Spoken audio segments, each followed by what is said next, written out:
Major breaking news. White House Press Secretary Karoline Leavitt has just answered questions about Donald Trump's Second Amendment-related policies, red flag laws, and other items. You're not going to want to miss this answer and what it means for your rights when we come right back. Hey folks, I'm Mark Smith, host of the Four Box of Don, a proud American gun owner, constitutional attorney, member of the United States Supreme Court Bar, and proud to say the top voice of the Second Amendment in America. Thank you, 2025 Gundies Awards. All right, so this is important news, folks, because it's not every day in the White House press room that we get a question about gun policy and or the Second Amendment. But we did so today when a member of the press corps asked Donald Trump's White House press secretary, Karoline Leavitt, what's going on with Trump's gun policy, red flag laws, and the like. Here's what she had to say when asked about this. And we'll break it down when we come back after we play this clip. Take it away.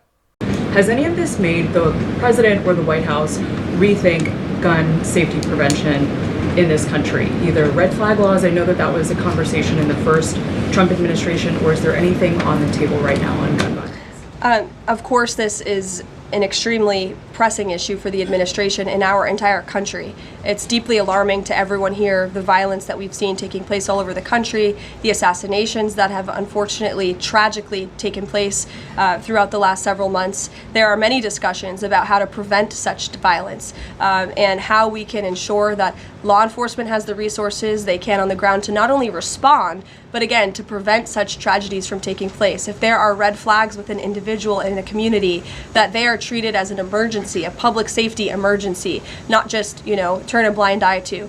There's many other things we can do, but the administration and the president has always also made it clear he's always going to protect the constitutional right, the Second Amendment constitutional right of Americans to own guns. Okay, overall, that was a pretty good answer. Remember, Karoline Leavitt is not an attorney. She's not like a Second Amendment guru. She's not a Second Amendment scholar. So, we have to expect her to give us a pretty good answer, but it may not be the same exact answer that frequent viewers of the Four Boxes Diner might provide. But overall, it was good. And what exactly did she say, if you think about it? First of all, she pointed out the obvious, that in America, we live in a country that respects ordered liberty. We're not libertines in the sense that there's no rules, no regulations, and nothing but chaos. That's not what we live in. We live in a society governed by the rule of law, governed by the U.S. Constitution. It really is a sort of ordered liberty where there's a maximum amount of liberty, but there is still rules of the road and rules of engagement and rules of behavior that we all generally live by.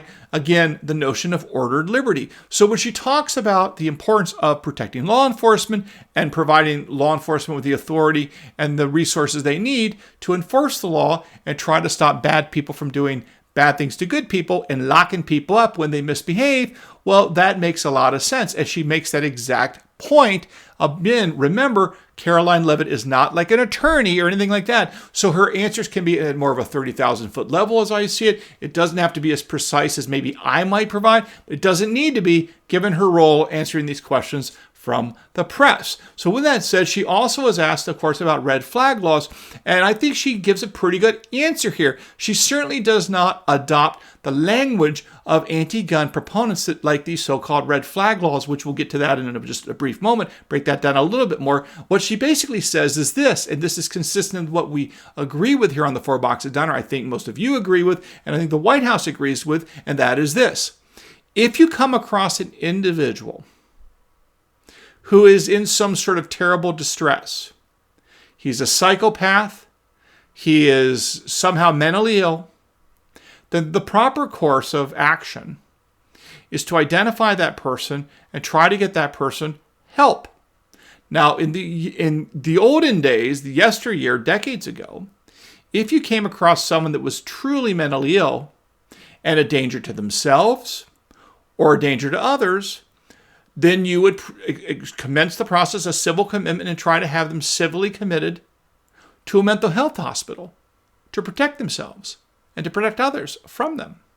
So if you're Michael Myers in the movie Halloween, let's say, those are the kinds of people that would be locked up in a mental institution and kept away from society until and if they got better. And if they didn't get better, they didn't get out. It was quite simple. But of course, what's happened really since the end of the Jimmy Carter era in the late 1970s, we've had this push in the United States to deinstitutionalize people with mental illnesses. They like to say we want to destigmatize people with mental illnesses. And there's some value to that. But the reality is when you start no longer protecting the society and no longer protecting people that have serious mental problems from themselves or from others by, among other things, engaging in the process of civil commitment to get them put into a mental institution or something along those lines, then what you have is this huge outbreak of homelessness in America. And if you go back and look at American history, you will see a massive rise in discussions about homelessness under Reagan as president. Now, this, of course, was largely the mainstream media that hated Ronald Reagan, hated Republicans, the usual drill, saying that Ronald Reagan was responsible for homelessness in America because of his economic policies. Now, of course, that's all hooey. But what is significant to understand is there was a rise in homelessness in the urban cities, the big cities of the United States in the 1980s. But that was driven by this process of deinstitutionalization where people were let out of mental institutions who should have been kept in there. Okay? You have the movie One Flew Over the Cuckoo's Nest, which I think won Best Picture at the Oscars one year in like 1980 or so. And that is all about the dangers of Nurse Ratched and mental institutions. So all of this is going on where we should let people that are mentally ill, seriously mentally ill, out onto our streets. And that gave rise to, among other things, the homelessness problem.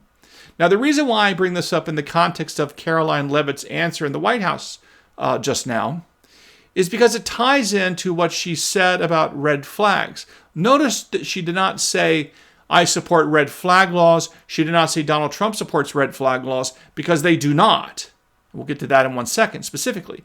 What she says is, if you come across an individual who is a red flag, meaning there's some red flag about the person's behavior, something along those lines, like he's posting online violent things that indicate there's a problem, then the proper recourse for American society is to flag that person, identify that person, and try to figure out if he is a danger to himself or to others. And if the answer is yes, then they should do what President Trump has proposed a few months ago, which is to start the process of rebuilding America's mental institutions so that individuals who really need help can be placed in a safe place from themselves and safe away from society. Because if you let them out on the streets and you walk the streets of New York City, these are the exact same people that will engage in kind of violent attacks in the middle of the day, and you won't know they're coming. There'll be no way to avoid it, and they won't even know what they're doing.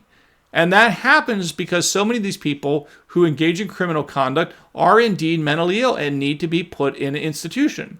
So when Karoline Leavitt says that when you come across someone and there's red flags, something should be done about it. But the answer is not simply to wave your hands. It's to actually try to get them civilly committed, which is what President Trump, I think, wants to bring back. Now, let's tie the notion of civil commitment laws into red flag laws. And this is extremely important to understand, folks. Extremely important to understand. You see, there is no need for modern red flag laws. Red flag laws are a political ploy that are really just masquerading as public safety. I've written about this before. I wrote about this in my book, First They Came for the Gun Owners. I've talked about this repeatedly in attacking John Cornyn for screwing everything up involving the Second Amendment in 2022, for trying to subsidize and give grants for red flag laws across this country, and so on and so on. But the reality is, there is already a process in place, ladies and gentlemen, today, right now, right here. And it's been in place for literally decades and decades. Civil commitment has existed for decades and decades. So why do the anti-gunners want to push red flag laws? Because civil commitment laws have robust due process protections that protect individuals who are alleged to be a danger to themselves, a danger to others, and mentally ill. There are robust due process protections. You have to show by clear and convincing evidence that the person is indeed mentally ill and a danger. If the person cannot afford attorneys, they get attorneys paid for by the state. If the person cannot afford mental health experts to look at his records and testify on his behalf, the state will subsidize that as well, as opposed to what's going on with red flag laws. So again, in the civil commitment context, which all 50 states have this, there is already a process in place that allows the identification of people that are dangerous to themselves or dangerous to someone else, and they can be civilly committed. But the anti-gunners hate this. They hate this because there are too many protections for the people accused of being problematic, accused of being dangerous. So they want to embrace this notion of red flag laws, one, to try to get people to who don't understand the way the law really works, to try to basically dupe people in the United States to believe there is no current mechanism already in place to dealing with people that are dangerous to themselves or to others. So they propose red flag laws as if this has never been proposed before, as if this is not already on the books. That's the first thing, right? They don't tell you, and they don't tell the American public, that civil commitment laws are already on the books and already cover the same problem, i.e. someone who's a danger to themselves and a danger to somebody else. Laws have already been on the books for literally decades. But of course, when they propagandize Americans about red flag laws, they don't tell them that this is unnecessary. This is superfluous. Because laws are already on the books to deal with the exact same problem that red flag laws are supposed to address. Number two is, of course, due process protections, again, are much stronger in the civil commitment process. And the anti-gunners hate this because they really just want to have a rubber stamp that says there's an allegation of some sort that a person is a problem, take away his guns. That's it. They don't want there to be a trial. They don't want there to be a hearing. They don't want there to be the ability to confront witnesses, which you're entitled to under the Constitution. They don't want any of these things. They just want a judge to say, I'm going to take away your guns, and we'll figure it out later. That's not how American constitutional law works, and that's not how it should work. But again, that is the goal of the red flag laws. It's a circumvention around civil commitment laws. Moreover, think about this for a second. You know my old saying, if you are too dangerous to be on the street with a gun, odds are you're too dangerous to be on the street, period. Period. If you're too dangerous to be on the street with a gun, you're too dangerous to be on the street. That's my basic premise.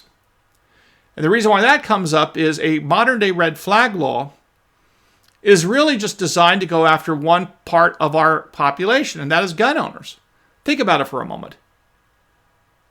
If you don't own a gun in the United States, the red flag laws don't apply to you. But you can own a car, you can own fertilizer, you can own edged instruments, you can own knives, you can own hammers. Get my point? Red flag laws are designed to target gun owners. If you don't own a gun, if you don't possess a gun, the red flag laws don't apply to you. So you can be walking out on the street with all sorts of other dangerous things and dangerous intentionalities, including your fists, your hands, rope, whatever, to do bad things. And nothing's going to stop you under the red flag laws, because the red flag laws are designed to basically ostracize and punish gun owners and not actually protect the American public. We're seeing out of Harmeet Dillon and John Sauer and others shows that this administration is fully supportive of the Second Amendment rights. Are they perfect? Have they done everything I would do?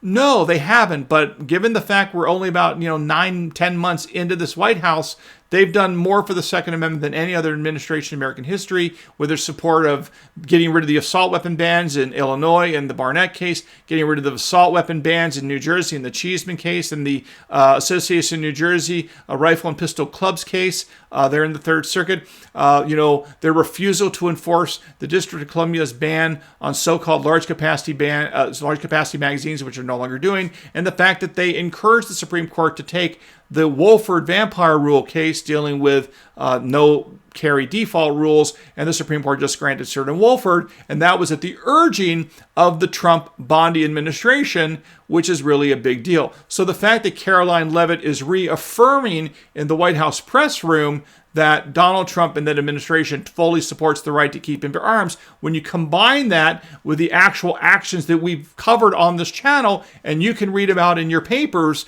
or online, I think it all is working together, that the actions and the words are are coming together in a consistent way. The Trump administration speaks in favor of the Second Amendment publicly, and their actions in court and otherwise show that they really, really mean it. So again, I thought this is overall a good answer by Karoline Leavitt in the press room just now about the Second Amendment and the Trump administration's positions on so-called gun laws, and I wanted to bring it to your attention and give you my thoughts on it. So there you have it, folks. Hope you enjoyed today's episode. Make sure you follow me on X at 4boxesdiner. Don't forget to subscribe both to YouTube and to Rumble, and I look forward to talking to all of you and real soon here at the 4 Boxes Diner. Orders up. Table 2A.